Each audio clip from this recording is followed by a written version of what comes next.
What's the difference between a boy and a girl? Well, boys like doing like rough sort of stuff, and girls like doing kind of like kind and soft. Girls are gentle. Yeah. And boys are vicious animals? Yeah. The boy has thicker hair than the girl. Thicker? Thick. Sometimes, yeah. Sometimes. Oh, away, but I think it's really disturbing. What is disturbing? You know how you tell a boy pup from a girl pup? You know when people hit their thing in between their legs, you know how they say, "Oh my nuts!" What? Oh my nuts!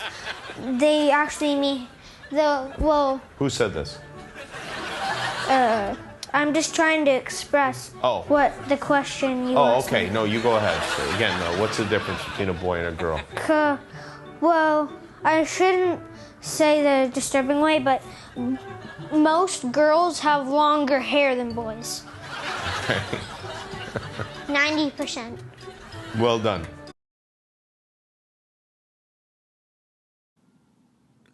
The kids in the video gave us a few ways that boys and girls are different. However, the one question they didn't answer was who is smarter. For our project, we are going to be asking a random group of girls versus boys at Duquesne to show us their cumulative GPAs. We are going to focus on girls to see if they, on average, have a higher GPA than guys here at Duquesne. We asked 15 girls and 15 guys to show us their GPA in order to collect our independent samples. In order to answer our question, we are going to be using the independent samples t-test. The independent samples t-test compares the means of two independent groups and determines whether those means are statistically different from the associated population's means of the two groups.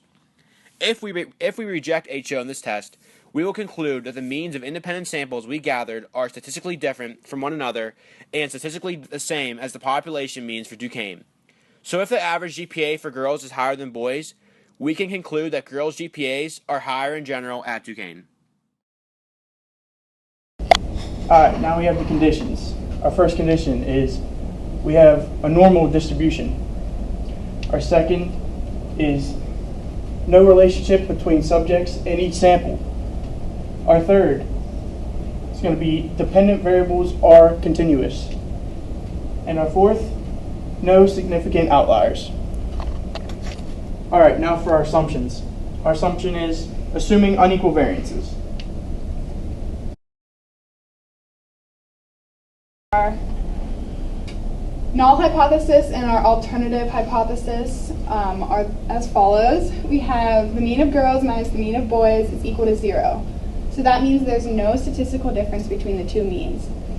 And what we're trying to do is reject that, and we need to get a t-statistic that lies in one of the two rejection regions, since this is a two-tailed test. We also need to find our critical value to do that.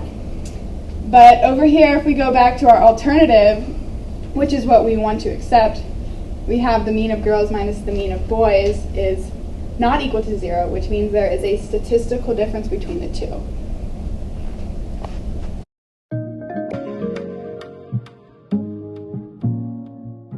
Before being able to actually solve the t-test, we need to make sure that the data is normal and check for normality. So in order to do that, I set up a histogram. The histogram is basically checking the frequency of each GPA and how often it appears in the data.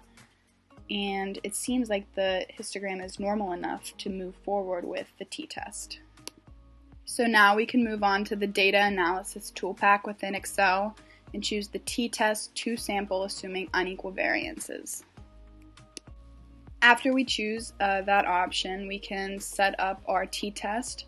So the variable 1 range is going to be the girls' GPAs, the variable 2 range is going to be the boys' GPAs. The hypothesized mean difference is 0 because you see that in our HO/HA. Check off labels, alpha is 0.05, and we're going to add this to a new worksheet. So here is our final data output that Excel calculated for us. The girls had an average GPA of 3.448 and the boys had an average GPA of 3.153 repeated. The degrees of freedom was 28 because we had 30 samples in total. Our t-stat is 2.72 our p-value is 0.011, and our critical value is 2.048.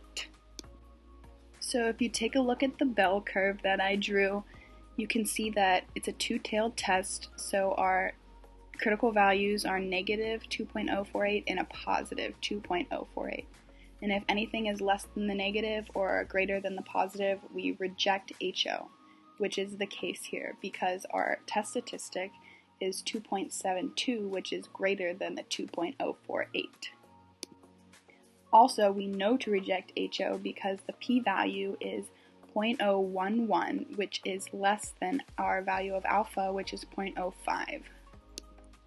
So taking a quick look at our HO and HA, the information that we calculated is telling us that the mean of the girls minus the mean of the boys is not equal to 0, which means that those two means are statistically different.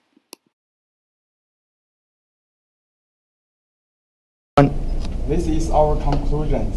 There is enough evidence to reject HO, and we can conclude that the means of girls and boys are not equal, which means they are statistically different.